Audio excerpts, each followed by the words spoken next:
Hi, good morning. Ano po ba ang messages sa atin ni God today from Mass? So, number one, doing good in the name of Jesus strengthens our faith. Ayan. So, sobrang straight to the point. Number two, our actions should mirror the Word of God.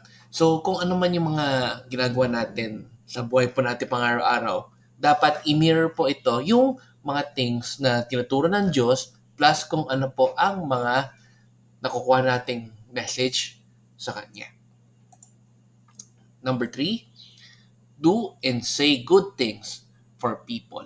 Ayan. So, napakalaking bagay ang paggawa ng kabutihan at pagsabi ng magagandang mga bagay sa kapwa po natin. Kaya hopefully, magkaroon tayo ng opportunity para magawa po yung mga iyon.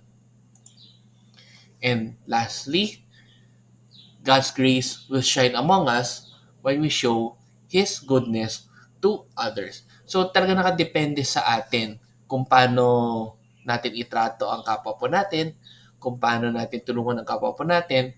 Doon pa lang mapapakita na natin ang grace ni God sa pagtulong sa kapwa po natin at paggawa ng kabutihan sa ibang tao. Ayan. So hopefully, meron tayong natutunan lahat today and let's end again with a prayer.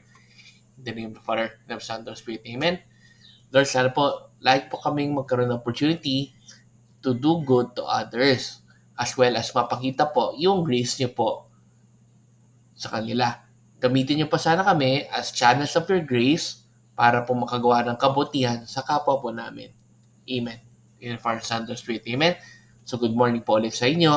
Have a great day. God bless. And let's end again with a simple Thanksgiving Daily prayer. thank you prayer. Lord, thank you very much for all the blessings that you are giving us every day. Thank you for our food, safety, security, guidance, and all your blessings. Please avoid us getting sick from all illnesses and forgive us for all our sins. Lord, I pray that all our hopes and dreams will come true in your own time.